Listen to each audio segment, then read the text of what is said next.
Super. Donc, bonjour à tous et merci de vous joindre à nous pour notre midi consommation mensuelle avec le réseau de milieux naturels protégés, l'ARMN. Donc, pour les habitudes de nos webinaires, bien, vous avez remarqué qu'on a décidé de changer pour Zoom. C'est la première fois qu'on utilise la plateforme, donc c'est encore bien nouveau pour nous. Si jamais il y a quelque chose, un souci ou peu importe, vous pouvez nous écrire dans la boîte chat. On va pouvoir remédier à la situation, mais je pense que tout fonctionne bien. On s'est pratiqué tout le monde ensemble, donc tout va normalement. Aussi, à ce sujet, vous le savez, vous ne pouvez pas ouvrir votre micro ni votre caméra lorsque vous assistez à nos webinaires. Donc, avec Zoom, il y a un petit onglet marqué Q&A pour questions et réponses. Donc, si vous avez des questions tout au long du webinaire, vous pouvez écrire vos questions dans cet onglet-là. Donc, c'est vraiment important d'utiliser la question et réponse parce qu'on veut toutes mettre nos questions à la même endroit. Ça va être plus facile pour nous de les poser à la fin au présentateur. Donc, essayez de ne pas utiliser la boîte chat ou converser là, si vous utilisez Zoom en français. Donc, vraiment utiliser la boîte de questions, questions et réponses. Donc, aujourd'hui, on a la chance d'avoir plusieurs invités. Normalement, il y en a un ou deux, mais là, on est beaucoup, donc ça va être très dynamique, qui vont nous présenter le webinaire « Les montagnes vertes du Nord vers un emménagement du territoire pour la protection et le rétablissement des espèces en péril ». Donc, tout d'abord, on a avec nous Ève Bélanger, qui est coordonnatrice au partenariat chez Corridor Appalachiens, qui va nous présenter un peu les grandes lignes du projet. Ensuite, on a Victor et Linda. Victor, qui lui est coordonnateur à l'acquisition des connaissances, aussi chez Corridor Appalachiens, et Linda, qui, elle, est chargée de projet à Québec-Oiseau, qui, eux, vont nous présenter deux cas concrets dans le cadre du projet. Donc, sans plus tarder, Ève, je te laisse la parole pour faire la petite présentation du projet. Bonjour, vous m'entendez bien? Super. Bon, bien, merci pour cette belle présentation. Je suis Ève Bélanger, oui, coordonnatrice au partenariat chez Corridor Appalachiens. Voici ici un petit bout sur Corridor Appalachiens. En fait, je pense que la plupart, peut-être vous nous connaissez, mais vraiment rapidement, bien, Corridor Appalachiens a 20 ans. Ça va sur sa 21e année. Nous avons pour mission de protéger les milieux naturels de la région des Appalaches du sud du Québec à travers nos 4 grands champs d'action, la protection, l'acquisition de connaissances, l'éducation et puis la mise en valeur des milieux naturels sur notre territoire. Donc, à ce jour, nous avons plus de 16 200 hectares protégés sur notre territoire d'action. Ça, c'est le résultat des partenaires locaux, nos membres affiliés, les 17 petits logos que vous avez vus sur la carte précédente, et puis aussi notre partenaire Conservation de la Nature Canada. Donc, vous remarquerez aussi que notre territoire d'action se situe en fait dans un grand tout qui est les montagnes vertes du Nord, sujet du jour aujourd'hui. Avec cette belle photo, je vous présente un peu ce qui est le projet de lieu prioritaire dans les montagnes vertes du Nord. En fait, ce projet a une durée de 4 ans, a été initié par Environnement Changement climatique Canada et du Fonds de la Nature Canada et a fourni un soutien de plus d'1 million de dollars à Corridor Appalachiens et ses partenaires. Les montagnes vertes du Nord, c'est une des plus vastes étendues de forêt tempérée qui est relativement intacte au monde et c'est une des dernières régions du sud du Québec où subsiste là, une valeur très élevée sur le plan de la biodiversité qui est préservée.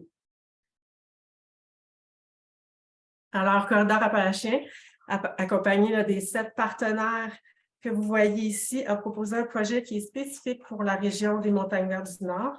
C'est un projet qui vise la protection, le rétablissement des espèces en péril dans ce secteur-là, qui a été mis en œuvre, en fait, avec des mesures de conservation qui ont été coordonnées tous ensemble dans ce lieu spécifiquement désigné. Donc, nos partenaires, en fait, excusez-moi, le projet lieu prioritaire a aussi pour but là, de démontrer comment tout ce réseau de partenaires, en travaillant ensemble, vont obtenir des meilleurs résultats pour les espèces en péril plutôt que s'ils travaillaient de façon indépendante. Et aussi, pour votre information, les montagnes vertes du Nord sont, lieu prioritaire parmi les 11 lieux qui ont été désignés au Canada. Alors, comme je l'ai dit, nous sommes gestionnaires de l'entente, de cette grande entente, et on travaille de concert avec les partenaires. Je vais les nommer parce que c'est vraiment important. On est plusieurs ensemble. Conservation de la nature Canada, l'OBV Yamaska, le COGESAF, le Zoo de Granby, le regroupement Québec Oiseaux, le RMN qui nous accueille aujourd'hui, puis la Fondation CETI. Donc, c'est à travers plusieurs rencontres, des formations, des activités de sensibilisation, des activités de protection qui ont été déployées à travers ces 4 grandes années qui a permis de faire progresser, en fait, cette collaboration-là, puis ce partenariat dans le secteur. Alors, comment on a fait ça? Bien, effectivement, là, avec des rencontres collaboratives, c'est là qu'on se partage le plus d'informations, des outils. On le fait à travers des 4 grandes catégories d'espèces, donc les oiseaux, les amphibiens, les mammifères, les reptiles, les végétaux. Et puis, en bref, oh, il me manque une slide, malheureusement, mais je vais vous le dire de vive voix. Mais en bref, c'est 845 nouveaux hectares qui ont été protégés à travers 14 grands projets de conservation. Il y a eu au-delà de 76 activités pour les espèces en péril, plus spécifiquement, sur le territoire. On a au-delà de 15 municipalités qui sont engagées dans le processus, puis bien plus encore. Donc, je vais juste prendre le temps de remercier évidemment les bailleurs de fonds Environnement Changement climatique Canada, Fonds de la Nature Canada, et puis Pierre Aquin, plus spécifiquement, qui nous accompagne depuis ces 4 dernières années. Puis, je laisse la parole à mes 2 partenaires acolytes qui vous ont nous présenté les 2 projets, 2 des projets qui se sont démarqués, parce qu'il y en a bien plus. On pourra peut-être vous en reparler une autre fois. Merci beaucoup.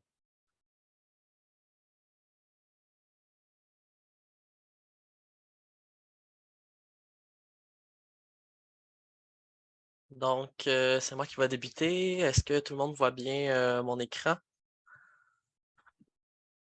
Oui, on voit bien. Parfait. Donc, on voulait commencer par vous présenter le projet d'étude de cas sur la tortue des bois, qui est un projet de corridor appalachien, qui est le projet qui a rassemblé le plus de partenaires au sein de LPDC, puis qui nous a permis de vraiment bien démontrer la collaboration qui est possible avec ce financement-là. Donc, c'est un projet qui vise la population de tortues des bois de la rivière Sutton. C'est notre population témoin il y a plusieurs populations témoins à travers la province et la rivière Sutton en est une, mais c'en est une qui est dans une situation assez inquiétante. Donc, il y a un déclin d'environ 50% de la population qui a été observé entre 1995 puis 2002, puis un déclin de plus de 80% de la population sur les 20 dernières années. Donc, on était vraiment rendu à un point où on se demandait si on allait perdre cette population-là. D'où on a priorisé l'instauration d'un projet de suivi de cette population. Les 4 principales menaces qui pèsent sur l'espèce en général au Québec, c'est la perte et la dégradation d'habitat, la mortalité routière, l'exploitation agricole, forestière ou de carrière. La prédation excessive aussi favorisée par les activités humaines. Entre autres, on pourrait parler ici de prédation des nids par les ratons laveurs ou de prédation des adultes par les loutres. L'espèce est menacée au Canada et vulnérable au Québec. Donc, les objectifs du projet, c'était de documenter la population de tortues des bois de la rivière Sutton, de caractériser les milieux utilisés par les tortues, puis d'identifier les menaces potentielles à leur survie. Pour ce faire, on a utilisé de la télémétrie, donc on a installé des émetteurs sur les carapaces des tortues et on suivait quotidiennement les tortues dans le territoire d'étude. Donc, notre zone d'étude, c'était vraiment toute la rivière Sutton, entre le village de Sutton jusqu'à la ville d'Abercorn, la municipalité d'Abercorn. À la base, c'était juste la rivière Sutton qui était touchée par le projet, mais on a rapidement rajouté le ruisseau Alder, qui est un affluent de la rivière. Et ça a été un peu la grosse surprise du projet, c'est qu'on s'est rendu compte que la majorité des tortues qu'on retrouvait étaient dans le ruisseau Alder et pas dans la rivière Sutton. Donc, on s'est rendu compte qu'il y avait une portion de la population qui était encore en bon état et dont l'habitat était de très bonne qualité, qui se retrouvait dans cette portion-là. Ce qui nous a permis d'arriver à trouver ces tortues-là, c'est justement qu'on avait certaines tortues qu'on avait trouvées dans le ruisseau Alder, qu'on avait installé de la télémétrie puis qu'on a suivi et qui nous ont menés là, justement jusqu'à ce petit ruisseau-là et qui nous ont permis de découvrir là, d'autres individus. Donc, on faisait un suivi 2 fois par semaine de la fin mai à juillet, puis un suivi par semaine de août à octobre ou novembre, tout dépendant de nos 2 années de suivi. Puis on a fait aussi un suivi hibernal qui nous a permis de confirmer les lieux d'hibernacle. Donc, les données qui étaient récoltées, entre autres, c'était la date, l'heure, les conditions météo, la description de l'habitat dans un rayon de 2 et 20 mètres, puis les menaces qui entouraient nos tortues et les comportements qu'elles avaient en général. Au total, on a 22 tortues qui ont été trouvées, 13 qu'on a pu mettre un émetteur dessus, dont 9 qui étaient toujours vivantes à la fin du suivi. On a eu 3 décès confirmés. Un par mortalité suite à la fauche dans un champ agricole, un par prédation et un par perte. Donc, on a 9 autres tortues qui ont été trouvées sans pose d'émetteur. Donc, c'est des tortues qui étaient trop petites ou on n'avait juste plus d'émetteurs parce qu'on avait une capacité là, limite du nombre d'émetteurs qu'on pouvait installer. Donc ici, vous avez un petit graphique. Rapidement, il peut sembler compliqué, mais les 2 couleurs qui nous intéressent le plus, c'est le rouge, l'orange et le bleu turquoise. Donc, on voit vraiment que rendu au mois de novembre, tous les individus sont dans le milieu aquatique. Mais si on regarde pendant la portion de juin jusqu'à septembre même, on a quand même une forte proportion des tortues qui sont en friche agricole. Donc, en milieu agricole, pour nous, une friche agricole, c'était vraiment un milieu où il peut avoir de la fauche. Donc, on a quand même une forte période de juin, juillet, où il y avait beaucoup de tortues qui étaient en milieu agricole. Donc, le risque de se faire faucher était quand même élevé. Donc, on a déterminé là, que la cause première de la diminution de la population, c'était probablement justement les activités agricoles qui n'étaient pas compatibles là, avec les habitudes de nos tortues. Une autre cause qui était dans nos hypothèses, c'était la présence de la renouille japonaise qui pouvait être problématique parce qu'elle peuplait de plus en plus les berges de la rivière. Puis on se demandait si elle pouvait nuire justement à la thermorégulation des tortues. Donc on a installé des high buttons, donc des détecteurs de température tout au long de la saison. Puis on a pu comparer différents milieux avec ces high buttons-là pour se rendre compte qu'au final, la présence de renouée japonaise n'a pas, un impact significatif sur la température par rapport à d'autres types de milieux comme des friches herbacées, des friches arbustives, des plages ou des saulaies, qui étaient les milieux où on retrouvait le plus souvent nos tortues. Donc, c'est pas au niveau de la température que la renouée japonaise pourrait avoir un problème sur la tortue. Il pourrait avoir d'autres problématiques, mais c'est juste celle-là qu'on a pu étudier.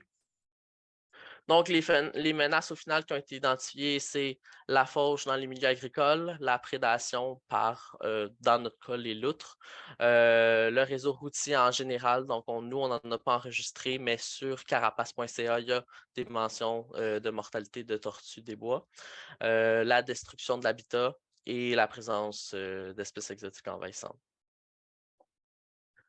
Au niveau des recommandations qui sont ressorties, ben, c'est beaucoup dans le milieu agricole qu'il va falloir travailler au courant des prochaines années. Donc, on s'est rendu compte que 58% de nos observations de tortues se trouvent dans les 10 premiers mètres en bordure des champs agricoles.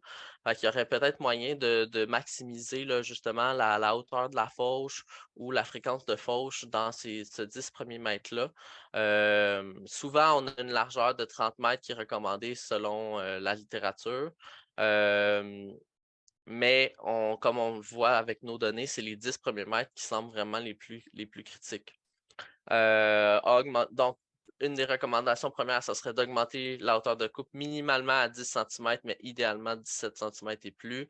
On veut limiter les fauches lors de la période estivale, idéalement au moins jusqu'en juillet, parce qu'on voit que la portion où les tortues sont le plus présentes, c'est juin et juillet. Puis utiliser une technique de fausse centrifuge. Ça faudrait l'essayer. On a plusieurs tests sur des oiseaux, mais on n'a pas vraiment d'études qui montrent si ça pourrait avoir un impact sur la tortue des bois. Mais on voyait quand même un comportement d'évitement par rapport à la tortue lorsqu'on les trouvait puis qu'il y avait des tracteurs dans les champs. Mais vous comprendrez que la vitesse de déplacement d'une tortue n'est pas la vitesse de déplacement d'une sturnelle qu'on parlera tantôt. Donc, il faut vraiment fonctionner avec la vitesse à laquelle l'agriculteur fonctionne. Donc, ça devient un autre défi là, pour pouvoir continuer à avoir une certaine rentabilité au champ. La beauté de ce projet-là, c'est tous les acteurs qui s'y sont impliqués. On a eu l'UPA qui s'est rapidement rallié à nous avec son programme ALUS et qui travaille maintenant en partenariat avec certains agriculteurs, dont un agriculteur témoin là,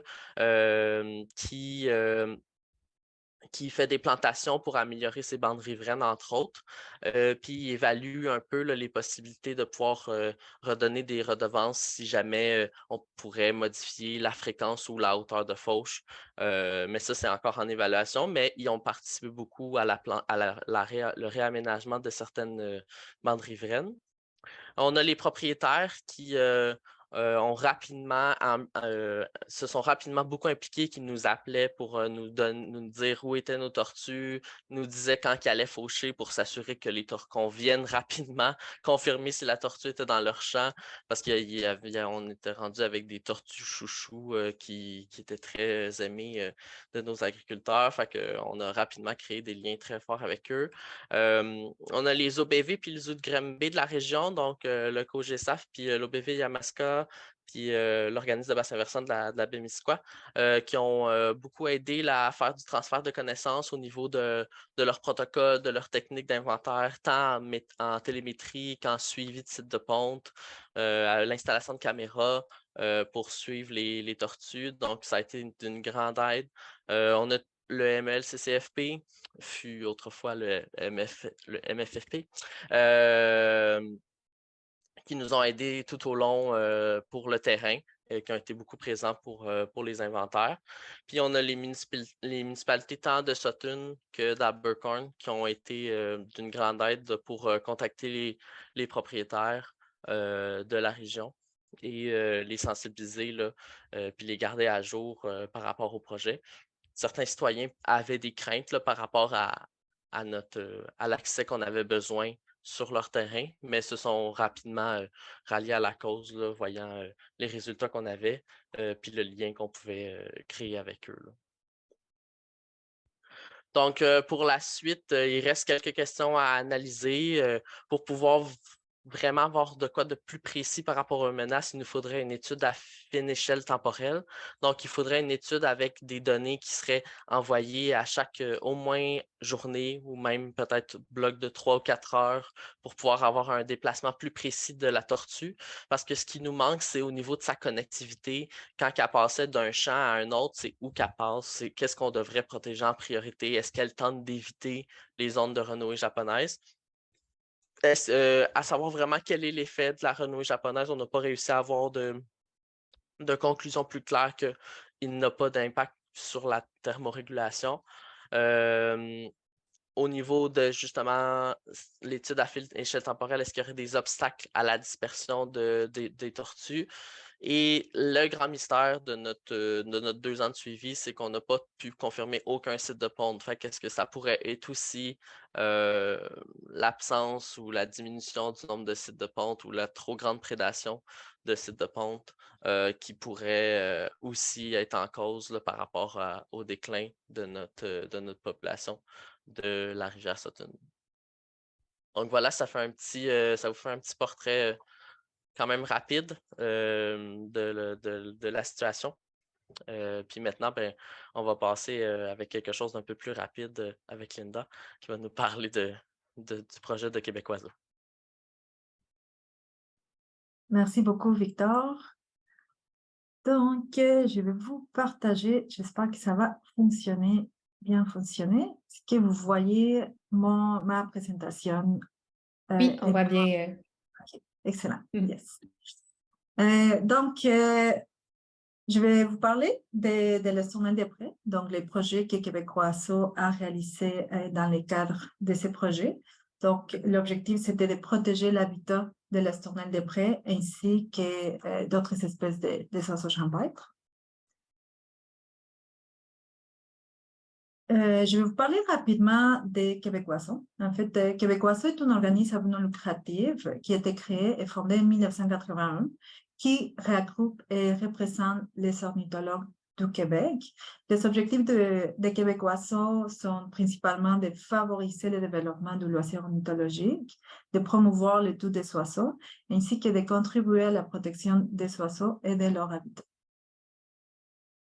Donc, l'objectif de ce projet, c'était de mettre en œuvre une démarche de conservation volontaire auprès des agriculteurs et des propriétaires ayant des champs de foin et de pâturage dans la région des Montagnes Vertes, afin d'atténuer l'incidence des pratiques agricoles sur la tournelle des prés et d'autres oiseaux champêtres. Donc, pourquoi est-ce qu'on a décidé de réaliser ce projet? En fait, il y a un déclin vraiment important chez les oiseaux champêtres, comme on peut observer ici dans cette graphique.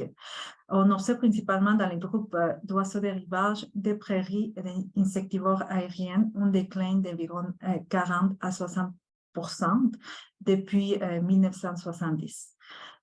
Seulement pour vous mentionner quelques exemples des oiseaux de prairies, on trouve aussi les goglous des prés, les tournelles des prés, insectivores aériennes, les bruins des prés. Donc, ce sont des espèces qui utilisent l'habitat de nidification de l'estomac des prés. Donc, notre espèce vedette, donc, on observe un déclin de 95% au Québec entre 1970 et 2019. En fait, ce déclin est dû à l'intensification de l'agriculture, comme l'a mentionné aussi Victor dans le cas de la tortue. Donc, ce déclin, cette intensification de l'agriculture a un impact négatif important pour l'estomac des prés parce qu'ils sont dans les champs de foin et les pâturages. Donc, la conversion des fermes laitières et des champs de foin en grande culture a considérablement réduit son aire d'édification. La tournelle des prés est une espèce désignée menacée depuis 2017 et protégée par la loi des espèces en péril. Parmi les autres menaces qu'on trouve, en plus de la peur de la dégradation de l'habitat, c'est aussi la pratique les pratiques agricoles conflictuelles, donc ce qui occasionne aussi la mortalité accidentelle et l'utilisation des pesticides. Donc, pour la réalisation de ces projets, nous l'avons réalisé en différentes étapes. Donc, nous avons commencé par identifier des secteurs propices pour la nidification de l'estournelle des prés dans la région des Montagnes Vertes. L'identification de ces secteurs propices a été réalisée en collaboration avec les 3 clubs ornithologiques de la région, le Club des observateurs d'oiseaux de la Haute-Yamaska, la Société des loisirs ornithologiques de l'Estrie et le Club des ornithologues de Grand-Missisquoi. Par la suite, nous avons réalisé un protocole d'inventaire, un guide des participants pour les bénévoles participants, ainsi que des formulaires de terrain. Nous avons validé les sites à l'été 2020 et 2021. Et par la suite, nous avons réalisé l'intendance ou le transfert de connaissances auprès des propriétaires et producteurs agricoles pour obtenir la signature des ententes de conservation volontaire. Puis en 2022, nous avons réalisé un suivi pour évaluer l'efficacité des démarches réalisées. Donc ici, je vous présente les outils qu'on a réalisés et utilisés pour les inventaires. Donc, à votre droit, nous avons les guides de participants qui a été envoyé à tous les bénévoles ornithologues participants. À votre gauche, je vous montre les formulaires de terrain qui étaient utilisés. Donc, nous, pour cette partie, pour la validation des sites d'identification des tournelles des prés, nous avons identifié des routes ayant des sites propices pour l'identification, donc des routes ayant des prairies agricoles et des champs de faune. Ensuite, nous avons les membres de ces 3 clubs ornithologues de la région ont participé à la validation des sites. Donc, vous voyez ici sur la carte en jaune, je vous montre les routes d'inventaire qui ont été réalisées en 2020. En rouge, les routes d'inventaire réalisées en 2021. Puis, en jaune aussi, les repères en jaune indiquent les mentions des tournelles des prés qui ont été observées en 2020. Puis, en rouge, les mentions des tournelles des prés en 2021. Par la suite, une fois qu'on a validé les sites où nous avons observé la présence de la tournelle des prés, nous avons produit un cahier de propriétaire en français et en anglais. Puis, nous avons identifié tous les propriétaires des sites où nous avons validé la présence de cette espèce. Nous avons contacté les propriétaires pour faire la sensibilisation, puis pour transmettre les cahiers de propriétaires, puis des dépliants. Ces cahiers de propriétaires contiennent l'information générale de l'espèce, ainsi que des recommandations que les propriétaires et producteurs agricoles peuvent appliquer pour protéger l'habitat. En plus de ces documents, nous avons ainsi transmis des dépliants d'autres espèces d'oiseaux champêtres qu'on peut trouver dans les prairies agricoles puis les pâturages, comme les sonnets des prés, désolé, pas les sonnets des prés, les gobelets des prés et les randets rustiques.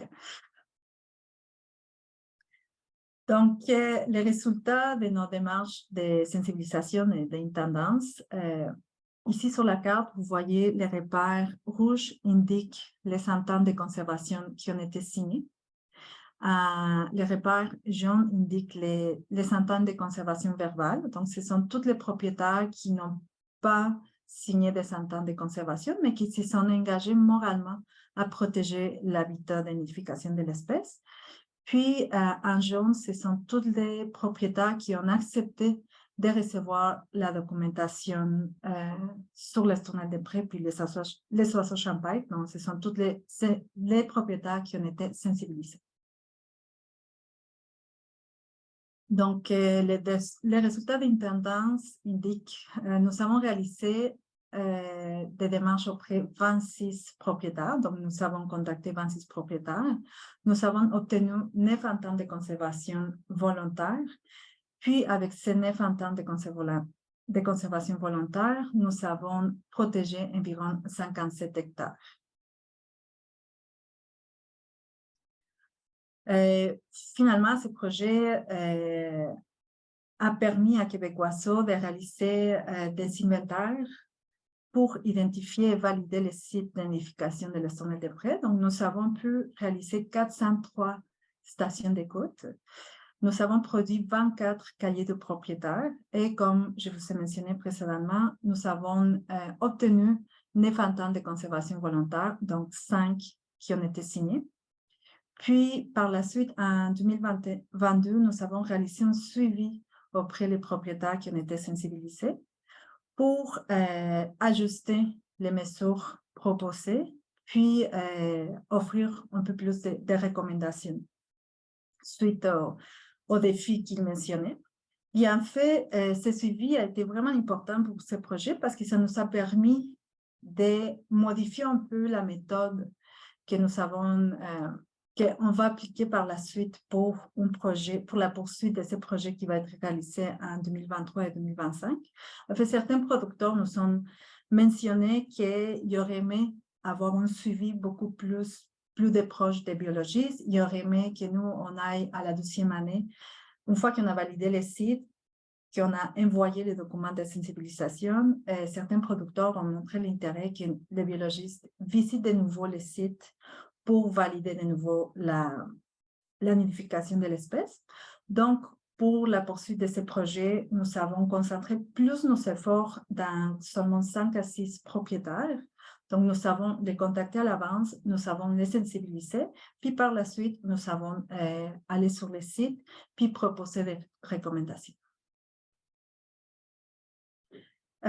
Puis finalement, je veux remercier à tous les bénévoles qui nous ont aidés à réaliser ces inventaires, aux 3 clubs ornithologiques de la région, à tous les propriétaires aussi qui se sont engagés à protéger l'habitat et nidification de cette espèce, puis bien sûr aussi à nos bailleurs de fonds qui ont permis la réalisation de ces projets.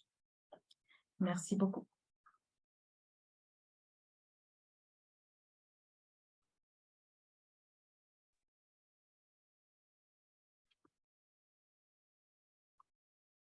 Excellent, merci. Maintenant, je laisserai la parole à mon collègue Mathieu Toussoumni pour nous présenter la carte ici.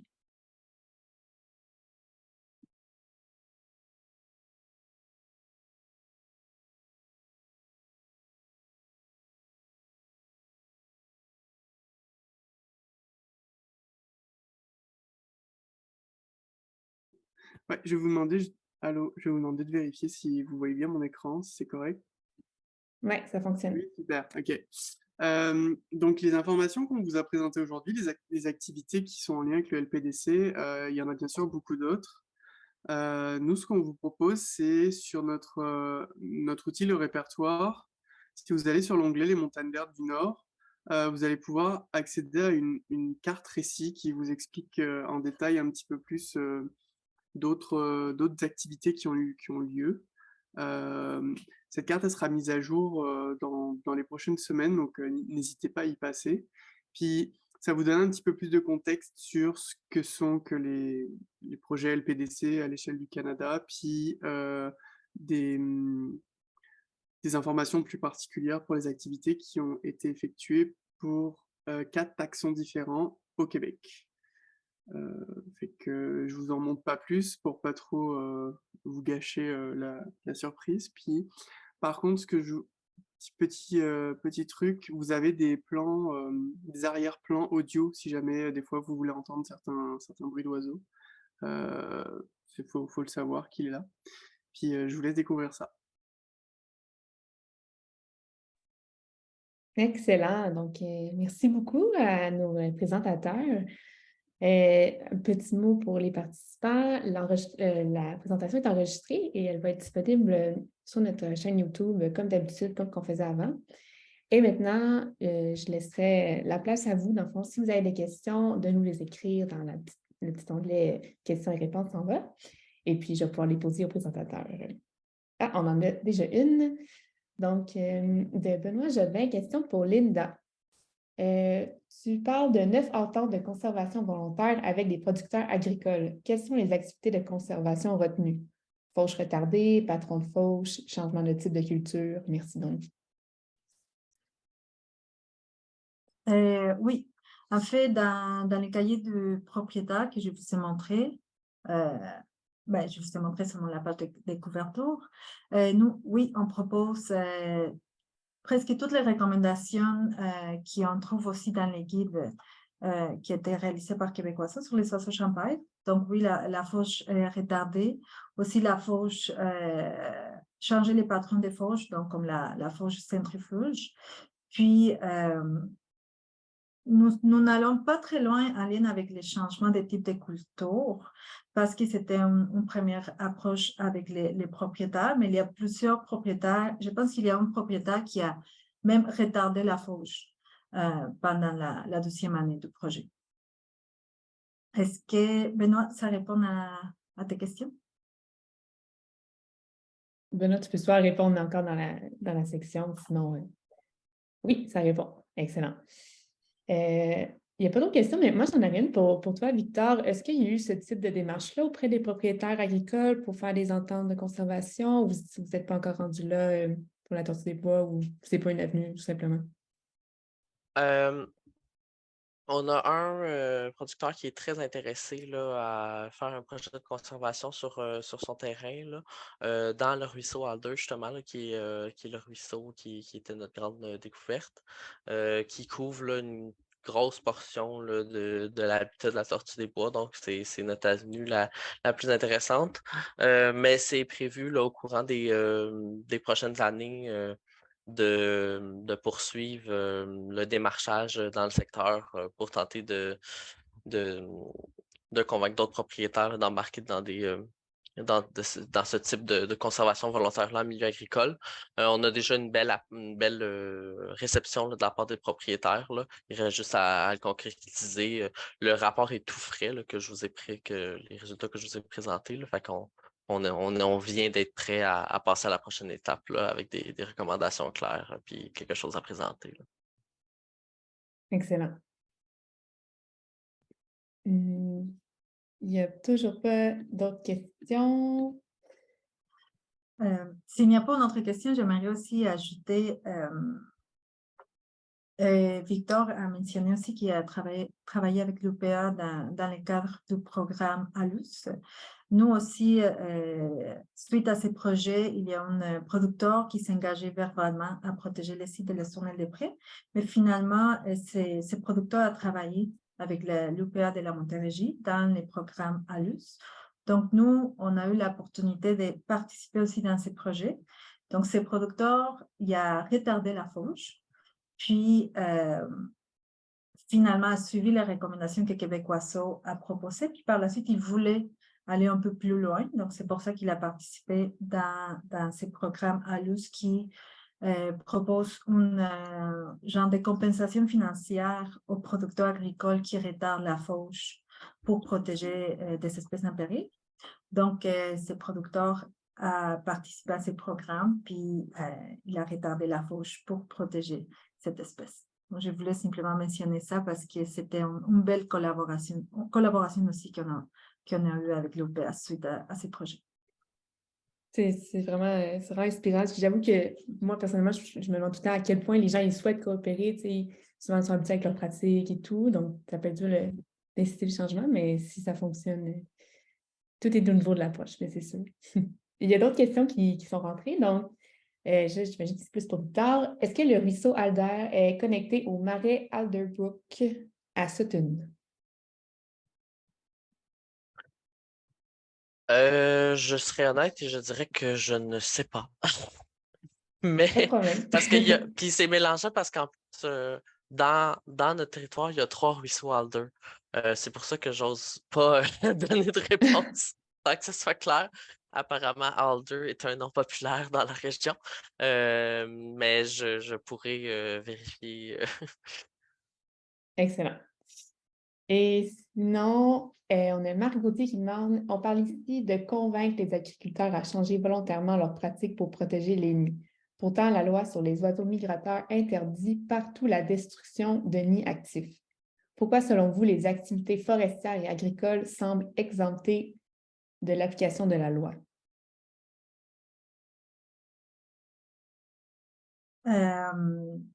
En fait, c'est ce qui arrive souvent, puis oui, c'est protégé par la loi sur les oiseaux migrateurs, de la Convention des oiseaux migrateurs, puis par la loi des espèces en péril au niveau fédéral, dans le cas des oiseaux.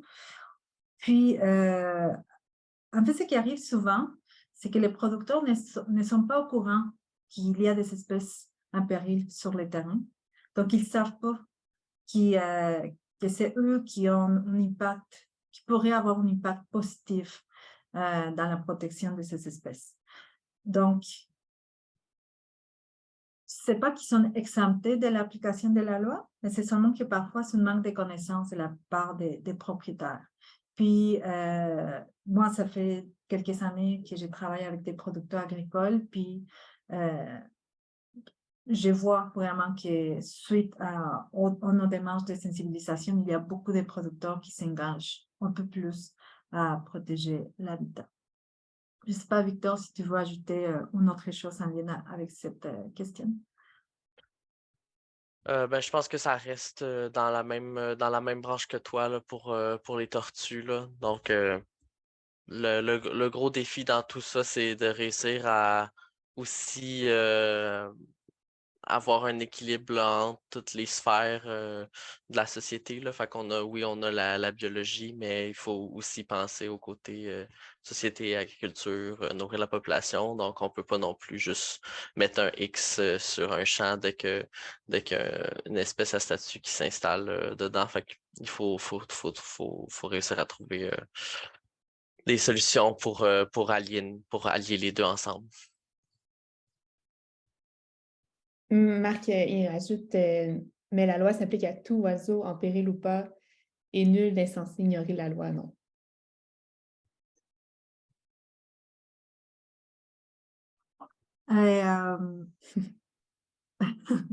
Oui, en effet, la loi s'applique, mais aussi c'est difficile, en fait. Il faudrait comme avoir des agents fédéraux dans tous les terrains agricoles pour pouvoir appliquer la loi. Donc, je pense, à mon avis, la sensibilisation fait partie, c'est vraiment important pour la protection des oiseaux. Puis aussi, c'est ça, principalement informer les producteurs agricoles. Mais on pourrait continuer cette discussion, si vous voulez, Monsieur Gauthier, par la suite, par courriel. Vous pouvez me contacter au courriel estornel@commercialquebecois.org. Pour Super. compléter la question de tantôt par rapport au ruisseau Alderbrook, je peux confirmer que oui, le ruisseau est connecté au marais Alderbrook. Donc, c'est le même bassin versant. Excellent, merci. Et Marc Gauthier dit merci pour les réponses également. Et Jules aussi qui posait la question pour le marais. On a une question de Léa Boutier qui demande: avez-vous la possibilité d'en faire un site de démonstration / projet vitrine pour le propriétaire qui a retardé sa fauche?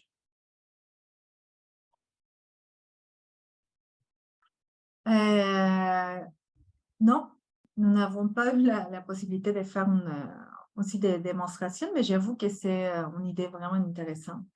Ça serait, étant donné que la suite de ces projets a été continuée par l'UPA dans le programme ALUS, ça serait aussi de voir avec eux pour voir si on peut comme utiliser cet exemple pour d'autres producteurs.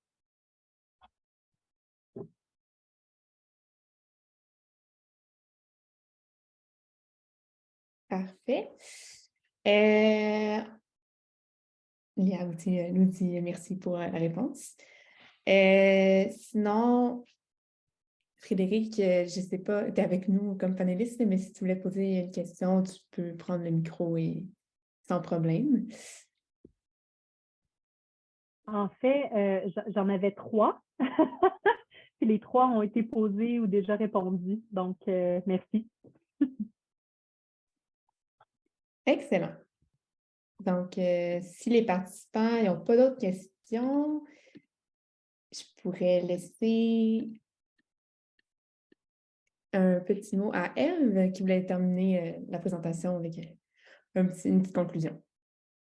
Oui, merci. Ben, je voulais juste rajouter que, en fait, le projet des lieux prioritaires qui a été initié en 2019, qui se termine le 31 mars 2023, là, a permis vraiment de créer des nouveaux réflexes chez les partenaires, de se consulter quand il y a des projets. On parle ici de tortues, oiseaux et tout ça. Puis des fois, il y a des propriétaires qui peuvent être mis en lien. Il y a de la sensibilisation qui peut se faire d'une organisation à l'autre. On a chacun nos expertises aussi, les 7 partenaires que j'ai présentés.